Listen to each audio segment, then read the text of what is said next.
حنتن اشتاقيقا بزح واقاو تغفلو له هيوت جيم هيوت بحار جيزة كميلا بفتنة تبالا شغم تخلي مهار كل زنورو نجر كسيرو سدرو حيزو حدش هيوت نمجمار نا حنت استرسعت نشي كتما يخيل نامك فرلن نخمت انكلو كل هيوت استالاشين دقي مزي حاون كوين يترايو جنما أخل زاب حمد استشفنت كتما بتعم بفتنة زقويو قلعتي ركب زقويو نوانجا وين يشلمات زي كونس معلتاو زغول سنجران مركاويو كالي إسا نزوم قلعت كم دغاتم دق حارستوت غيري يزريهم نيرو جيم كن ناي متسا چامبيونات اموداتا چامبيونات زغونو ناي تاغر قداموت كويتي كافتاز دخيتن زناأستن كتما خمصو زغمت ولا حدث في نورن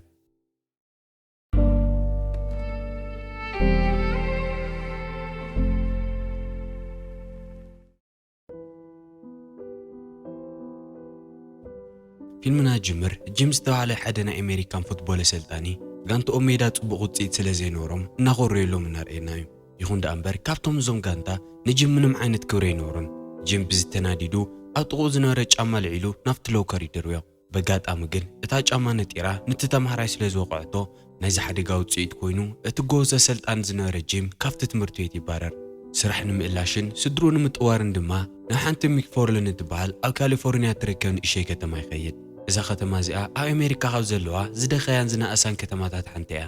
ኩሎም ነበርታ ድማ ናብ ኣሜሪካ ኣብ ሕርሻ ሰራሕተኛ ኮይኖም ንምስራሕ ዝመፁ ሜክሲካውያን እዮም ነይሮም جيم سدرو حيزو ناب زمتصلو مخنات ابزا ختما زي اب زلا تمرت بيت اسلطان خوينو قوصر سلازناره ايو دحر نوح غعزو اتوم سدرافتا ختما يوصحبو اتخنورلو تداليلو من غزا خريو انا تغوايو تانطيوم ياتيو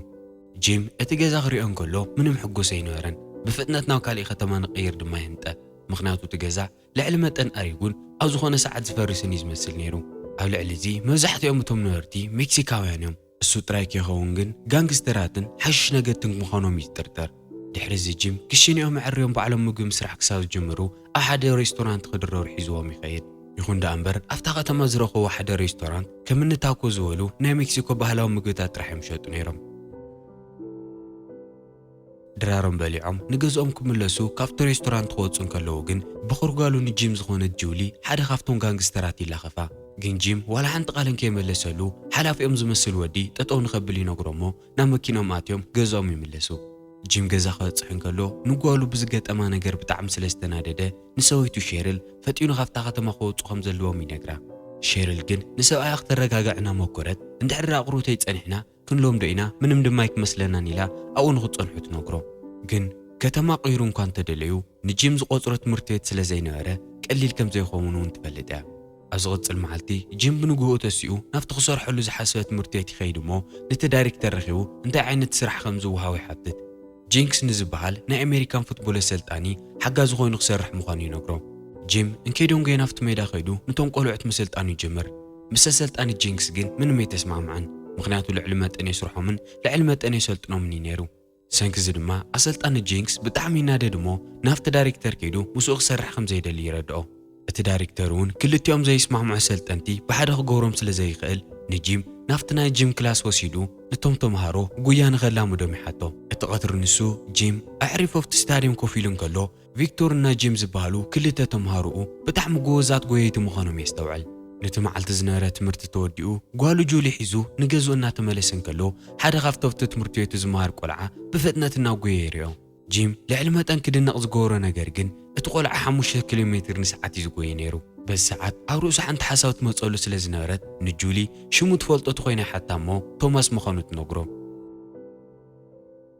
اتم هارو لعلنا مجاي عقم خمسة اللوم سلز فلته نينو وحر حقات جويات ورادرت المفتار نتداريكتر فقط كحتى يخيد التداريكتر مجمرة فقط نينورن مخناتو اتات مرتبط كونت تختما كل ما حجنا ينو وحر حقات ورادرت فتيرا خونا وددر سعر يتفلتن جيم دما ندحر دا فتيرنا ازوم قلعت حيالنا مغوي عقم سلازلوم كن سعرنا ناله نخف قدولو يحطو افتو وددر تساتيفهم سعرتو خوينوم نموطا عقم خساو زهليوم بدن بغيرو خمسه سلطنون قال كاتيولون كلون اتي دايركتر فقدنيا خون دحرزي نوعلنا ينو وحر حقات ورادرتن مفتار شو عاد تسوات يدليو نيرم دحرزي ناو جوني خيدمو نوع الخوسيكا اوزت مرتبيت غوزات زبالو غويتي اكيو كم تصلي شو عدت إزدلي نتوماس كعخيت رسعولي نقرأ جونون تأزازو تقبلو حدا بحدا نتومفتت مرتيت زلو جوزات قويتي نفتنا ينوح رحقات وددر كلاو نخعتيو كأزمنا بلغ منهم يجمر ኣብዚ ቅፅል ንግሆ ጂምን ስድሩኡን ካብ ድቃሶም ሓዊሉ ዝንቁ ዝነበረ ኩኩና የተስኦም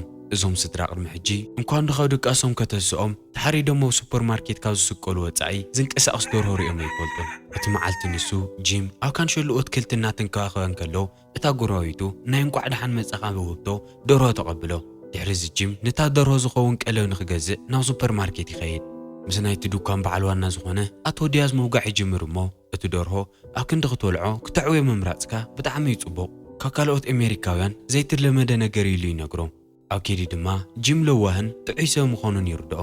ጂም ቅፅል ኣቢሉ ንኻንሸሎይ ፅቡቕ እትብሎ ተኽሊ ዝከሃበኒ ኢሉ ይሓቶ። ኣቶ ዲያዝ እውን እዛ ተኽሊ እዚኣ ድሕሪ 5 ዓመት ክትጠቕመካ እያ እዚኣ ሙሳድ ትሕሸካ ኢሉ ይነግሮ። ግን ጂም እቲ ምኽሪ ንሱ ኣይተቐበሎን። ምክንያቱም ሚክፎርልን ን5 ዓመት ዝኣክል ነዊሕ ግዜ ምፅናሕ ሓሳብ ኣይነበሮን። ድሕሪ ነዊሕ ግዜ እቲ ናይ ትምህርቲ ቤት ናይ ነዊሕ ርሕቀት ተወዳደርቲ ክለብ ሙሉእ ኮይኑ ነይሩ። እቶም ኣባላት ድማ ቶማስ፣ ሆዜ፣ ቪክቶርና ጆኒ ምስ ካልኦት 3 ኣሕዋት ነይሩ። ዳኒ፣ ዴቪድ፣ ዲማዝዮ እንትኾኑ ዘ ዲያዝ ብራዘርስ ወይ ድማ ዲያዝ ኣሕዋት ተባሂሎም ይፍለጡ ነይሮም።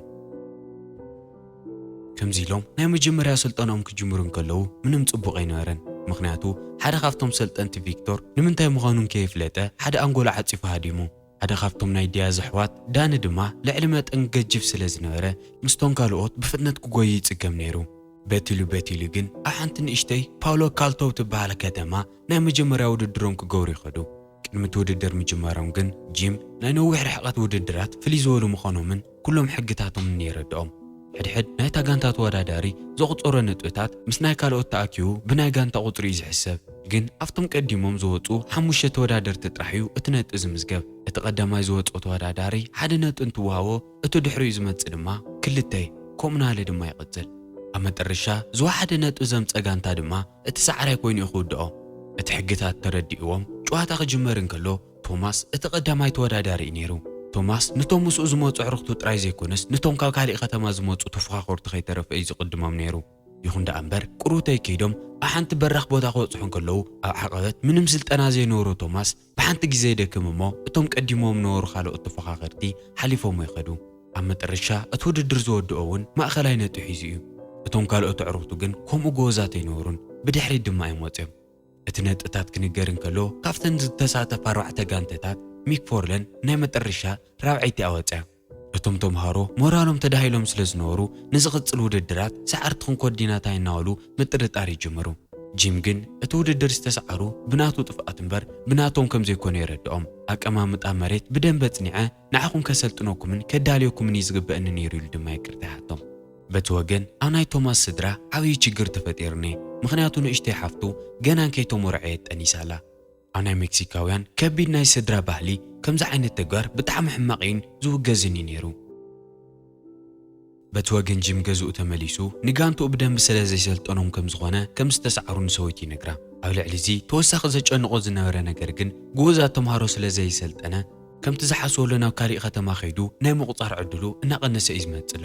እዚ ምስ ሰምዐት ሸወይቱ ሻረል ቁሩተይ ተረጋግዖ እሞ ኣብ ዝቐፅል መዓልቲ ናይ ጓሉ ጁሊ 15 ዓመት ምዃኑ ስታዊሳ ኬክ ሒዝላ ንክመፅእ ትሓቶ።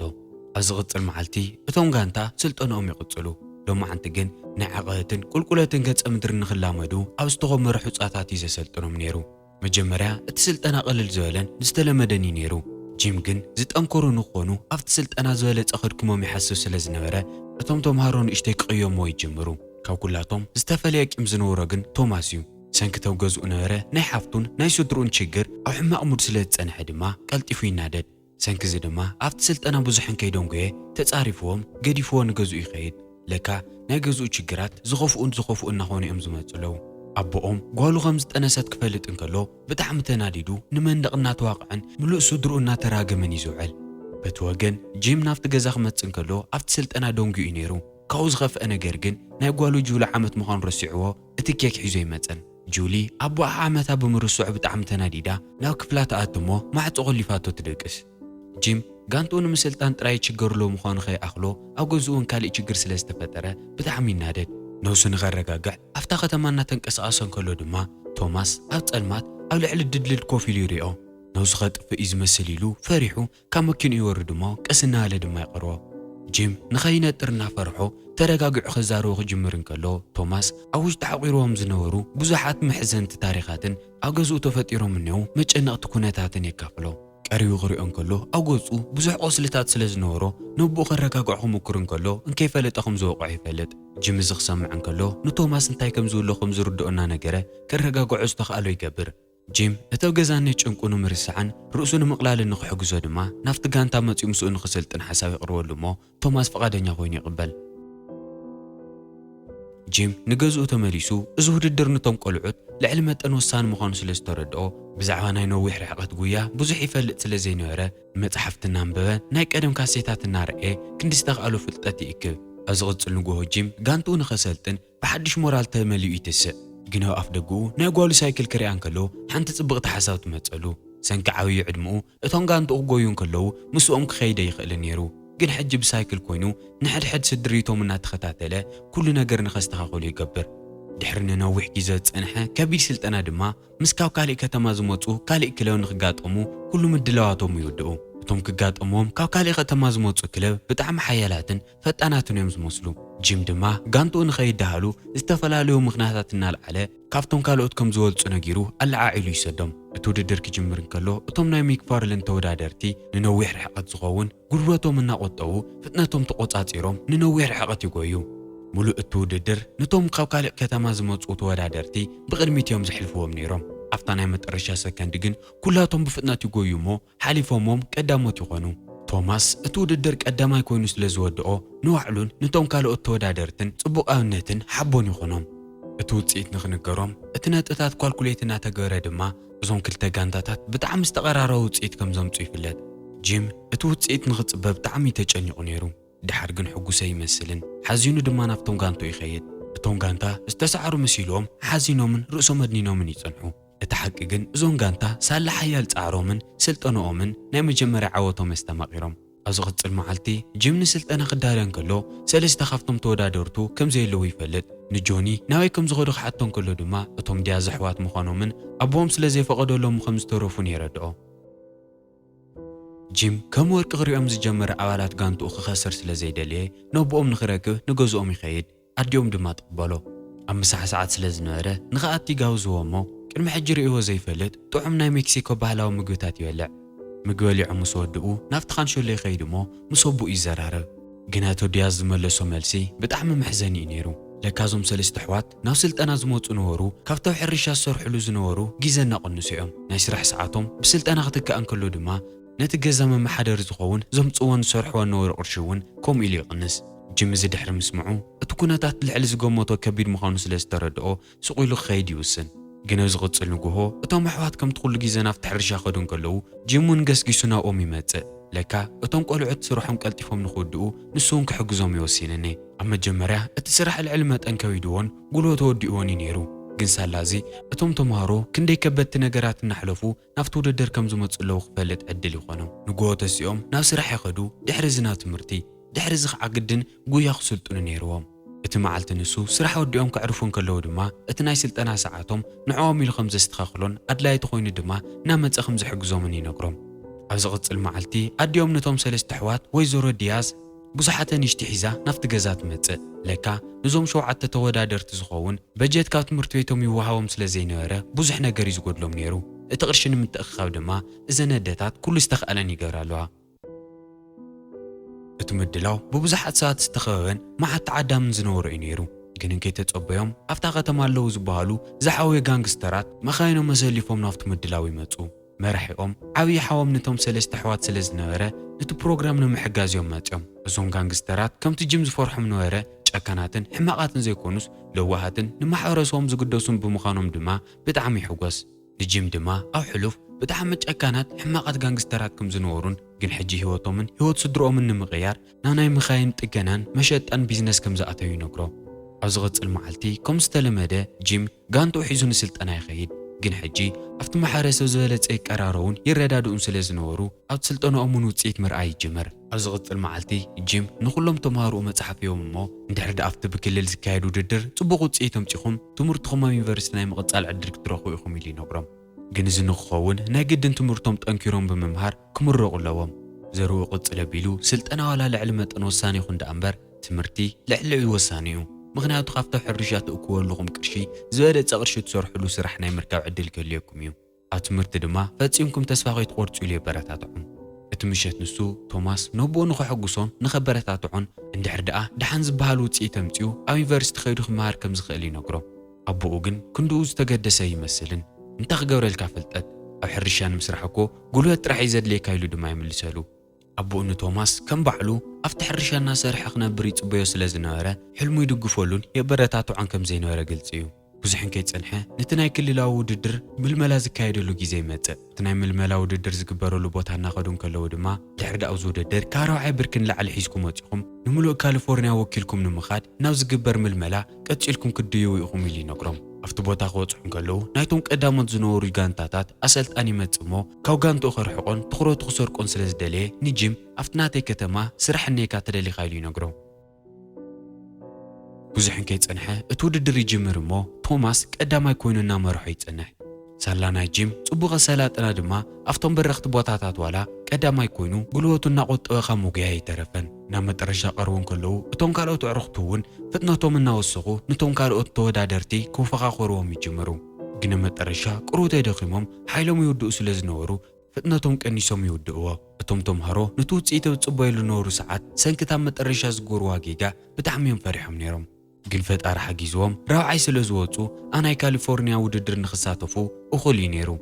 ደስ ኢልዎም ንዓዶም እናተመለሱን ከለዉ ድማ ንኽሐጉሶም ኢሉ እቶም ካብ ካቶም መፂኦም ዘይፈልጡ ቆልዑት ብሓሪኦም ስለ ዘይፈልጡ ኣብ ሓደ ገምገም መዕሪፉ ንኸዘናግዖም ይውስን ኣብ ዝቕፅል መዓልቲ ኣዲኦም ንዞም ሰለስተ ኣሕዋት ወይዘሮ ዲያዝ ቅድሚ መዓልታት ቅርሺ ንምእካብ ኣዳልየንኡ ዝነበራ ፕሮግራም ብፅቡቕ መንገዲ ከም ዝኸደረ ጊራ ንኹላቶም ዝኸውን ሓድሽ ናይ ጉያ ክዳውንቲ ተምፀሎም እቶም ጋንታ ብጣዕሚ እዮም ተሓጒሶም ነይሮም እዛ ሓጉስቲ ሰዓት ንዘይምርሳዕ ድማ ፎቶ ይለዓሉ ኣብቲ ሰዓት ሱ ጂም ናይዞም ዲያዝ ስድራዊት ፎቶ እናርአን ከሎ ናይ ጓሉ ጁሊ 15 ዓመታ ከም ዘኽበረላ የስታውስ ወይዘሮ ዲያዝ እዚ ክትሰምዕን ከላ ማዓዊ ምድላውያ ክንገብረላ ኣለና ብባህልና ሓንቲ ጓል 15 ክትኣትን ከላ ሰበይቲ ከም ዝተቐየረት እያ ትቁፅር እቲ መዓልቲ ንሱ ድማ ኮንሲኔራ ብዝበሃል ምድላዊ ዝኽበር ኢላ ነጊራ እቲ ውድላው ንክገብሩላ ትማኽሮ ጂም እዚ ብምስምዑ ብጣዕሚ ተሓጒሱ ነይሩ ጋእሰጋእን ከየበለ ድማ ፍቓደኛ ይኸውን ድሕሪዚ ንኣቶ ዲያዝ ብምኻድ ኩሉ ነገር ምድላው ንክሕግዞ ይሓቶ ኣብ መጨረሻ እቲ ኳንሲኔራ ዝበሃል ምድላው ዝግበረሉ መዓልቲ ኣክል እሞ ኩሎም ጎረባውቶምን ነበርትታ ከተማን ኩሉ ነገር ምድላይ ይሕግዝዎም እቲ ምድላው ብጣዕሚ ጽቡቕ ነይሩ ጂም ድማ ንኹላቶም ኣመስጊኑ ኣብ ከምዚኣ ዝበለት ንእሽተይ ከተማ ዓበይ ልቢ ዘለዎም ሰባት ክነብሩ ከም ዘይተጸበየ የረድኦም ድሕሪዚ እቲ ምድላው እቶም ጋንግስተራት ብመኪኖም ናብቲ ከተማ ብምኻድ ይቕጽልዎ ሓውኑ ቪክቶር ድማ ጁል ምስኦም ንኽትመጽእ ይዕድማ ጂም መጀመርያ ግዜ ንጓሉ ይላኸፍዋ ስለ ዝነበሩ ብጣዕሚ ይፈሪሑ ነይሩ ግን ናይ ሓጎስ መዓልታ ክሕዝና ስለ ዘይደለየ ፈቓደኛ ይኸውን እሞ ጁሉ ምስቶም ጋንግስተራት ትኸይድ ግን ካብቲ ገዛ ወፂኦም ብዙሕን ከይረሓቑ ካብ ካሊእ ከተማ ዝመፁ ተጻረርቲ ጋንግስተራት መንገዶም ይዓፅርዎም ናይ ዲያዝ ስድራቤት ካብ ናይ ጋንግ ህይወት ካብ ዝወፁ ዋላ ነዊሕ ይገብሩ ደኣ እምበር ኣብ ከምዚ ዓይነት ኩነታት ተኹሲ ዘይተርፍ ነገር እዩ ብዙሕን ከይፀንሐ ጂም ብዛዕባ ትዕግርግር ይሰምዕ እሞ ብፍጥነት ናፍቲ ቦታ ንጓሉ ኸድሕን ይኸይድ ኣብቲ ቦታ በፂሑ እቲ ጉዳይ መዓር ክንደይ ከቢድ ምዃኑ ክርኢ እንከሎ ግን ተደናጊፁ ንቶማስ ብተደጋጋሚ ይፀርፎ ጓለይ ክሕልያ ኢልካ እንደወሰድካ እናበለ ድማ ይኹሪ ንሱ ዘይፈለጦ ነገር ግን ኣብቲ ሓደጋ ሓንቲ ዘይተጎድአት ሰብ ጁሊ ጥራሕ እያ ነይራ ምክንያቱ ቶማስን ዓብዪ ሓውን ንዓኣ ንምሕላይ ኩሉ ነገር እዮም መስዋእቲ ገይሮም ድሕሪ ዘጋጣሚ እዚ ጂም ካብቲ ከተማ ናይ ምውፃእ ድሌቱ ጀሚሩ ይለዓል ስድርኡ ንኽነብሩላ ምንም ድሕንነታ ዘይተሓለየት ከተማ ምዃና ድማ ንሰወይቲ ይዛረባ ነቲ ሓደ መዓልቲ ንኽወዳደር ከይዱ ዝረኽቦን ናይ ስራሕ ዕድል ኣቕሪብሉ ዝነበረን ኣሰልጣን ድማ ይዝክር ኣብ ሰዓት ናፍቲ ቦታ ከይዱ ሓድሽ ስራሕ ናይ ምጅማር ሓሳብ ይመፀሎ ግን ሰበይቱ ሼረልን ጓሉ ጁልን ኣብታ ከተማ ምንባር ብጣዕሚ እናፈትዮ ስለ ዝመፃ ናብ ካሊእ ከተማ ንክኸይድ ቅድሚ ምውሳኑ ኣቐዲሙ ንክሓስበሉ ተሓቶ ድሕሪ ብዙሕ ዘረባ ጂም ዘረባ ኣሚኑ ኣብታ ከተማ ንክፀንሕን ነቶም ቆልዑት ከሰልጥንን ይውስን ድሕሪ ዝተወሰነ ግዜ እቶም ጋንታ ኣብ ካሊፎርኒያ ናብ ዝካየድ ናይ ምልመላ ውድድር ክሳተፉ ጉዕዞኦም ይጅምሩ ቅድሚ ሕጂ ካዛ ከተማ ብዝኾነ ይኹን ዓይነት ውድድር ናብ ካሊፎርኒያ በፂሑ ዝፈልጥ ጋንታ ስለ ዘይነበረ ድማ እቶም ነበርቲ ብጣዕሚ ደስ ኢልዎም ነይሩ ካሊእ ይትረፍ ን25 ዓመታት ሓንቲ መዓልቲ ድኳኑ ዓፅዩ ዘይፈልጥ ኣቶ ዲያዝ ካሊፎርኒያ ከይዱ ነቲ ውድድር ንምድጋፍ ድኳኑ ይዓፅዮም ኩሎም ነበርትታ ከተማ ድማ ነቶም ቆልዑት ብኣካል ንምድጋፍ መኻይኖም መሰሊፎም ንካሊፎርኒያ ምስኦም ይኸዱ ጂም እቲ ውድድር ቅድሚ ምጅማሩ ድማ ህይወቶም ዝቕይሩላ መዓልቲ ሳ ምዃናን ከም ዝስዕሩ ርግፀኛታት ኮይኖም ትኩረቶም ንኸይስርቑን ብተደጋጋሚ ይነግሮም። ብዙሕን ከይጸንሐ እቲ ውድድር ይጅምር። ግን ሆዜ ብጣዕሚ ብፍጥነት ይጎይ ስለ ዝነበረ ጂም ከም ሕማቕ ምልክት ይርኦ። ምክንያቱ ጉልበቱ ሕጂ ክውድእ እዩ፣ ንድሓር ዝኸውን ሓይሊ ድማ ይክተርፎን። ሰንኪዚ ድማ እቶም ምስኡ ዝጎዩ ነበሩ ቶማስና ጂም ንድሓር ንዝኸውን ጉልበቱ ንክቁጥብ ቀሲሉ ንክጎይ ይነግርዎ። ድሕሪ ቁሩተይ እቲ ጂም ዝፈርሖ ነበረ ይመጽእ። ሆዜ ልዕሊ መጠን ይደክም ስለ ዝነበረ ብቶም ካልኦት ጎየይቲ እናተቐደመ ይመጽእ። ግን ዕድለኛታት ኮይኖም ቶማስ ጽቡቕ ምንቅስቓስ ስለ ዝነበሮ ብድሕሪቶም ቶም ካልኦት ኣዕሩኽቱ እናደገፍዎ እናመርሐ ይጸንሕ። ቶማስ እቶም ተፈኻኸርቱ ብጣዕሚ ሓያላትን ፈጣናትን ስለ ዝነበሩ ምስኦም ንምፍቑኻር ጉልበቱ ብጣዕሚ ይውድእ። ግን ኣብታ ናይ መጨረሻ ሰከንድ ኩሉ ሓይሉ ተጠቒሙ ብፍጥነት ይጎይ እሞ ንኹላቶም ሓሊፉ ቀዳማይ ኮይኑ ይውድኦ። ስዒቦ እሞ እቶም ካልኦት ኣባላት እንትመፁ እቲ ኩሉ ግዜ ድሕሪት ዝተርፍ ነበረ ዳኒን ከይተረፈ ኩሉ ዝነበሩ ሓይሊ ብምእካብ ጎዩ ንብዙሓት ቀዲሙ ይውድእ። እቲ ነጥቢ ኳልኩሌተር ዝግበረሉ ነበረ ሰዓት ኩሎም ዝተሳተፉ ሰባት ብጣዕሚ እዮም ፈሪሖም እኒዉ። ግን እቶም ዳያኑ እውን ብጣዕሚ እዮም ተጨኒቖም ነይሮም። ምክንያቱ እቲ ዝተቐራረበ ነጥብታት ምስላሕ ብጣዕሚ ይፈታኒ ነይሩ። ኣብ መጨረሻ እቲ ውፅኢት ይንገር እሞ ኣብ ካሊፎርኒያ ዝበለፁ ጎየይቲ ኮይኖም ቀዳሞት ኮይኖም ዝወድእዎ ናይ ሚክፈርለን ጎየይቲ ምዃኖም ይነግር። ካብ ሓንቲ ንእሽተይ ደኻ ከተማ ዝመፁ ጎየይቲ ሰዓርቱ ክኾኑ ዝተፀበየ ሰብ ስለ ዘይነበረ ድማ ኩሉ ብጣዕሚ ይድነቕ። ኣብ መጨረሻ ፊልምና እውን ካብቲ መዓልቲ ሱን እንድሓር ብናይ ነዊሕ ርሕቐት ጉያ እታ ከተማ ኩሉ ግዜ ሰዓሪት ኮይና ከም ትውድእ ዝነበረት ንፈልጥ። ጂም እዚ ፊልም ክሳብ ዝተሰርሐሉ ግዜ ኣብ ሚክፈርለን እዩ ዝነብር ነይሩ። እዚ ፊልሚ ሓቀኛ ታሪክ ስለ ዝኾነ እቲ ትኽክለኛ ጂም ነቶም ትኽክለኛ ጋንትኡ እናሰልጠኖም እናረኣና ፊልምና ይውዳእ። እዞም ኣብ ሕርሻ ዝሰርሑ ነበሩ ሜክሲካውያን ቀዳሞት ጎየይቲ ዝኾኑሉ ምክንያት ክትምህርቲ ንስራሕ ንጎዩ ጎዩ ስለ ዝነበሩ እዩ። ብወገነይ ካብዛ ፊልሚ ብጣዕሚ ብዙሕ ነገር የሒዘ 8 ሒበያ ድማ ክሓልፈ። እዛ ፊልሚ ፈቲኹም ወዳታይ እትዋ ነጥቢ ኣብ ኮመንት ግደፉለይ። ደጊምና ብኻሊእ ፊልም ክሳብ ንራኸብ ሰናይ ጻንሒት።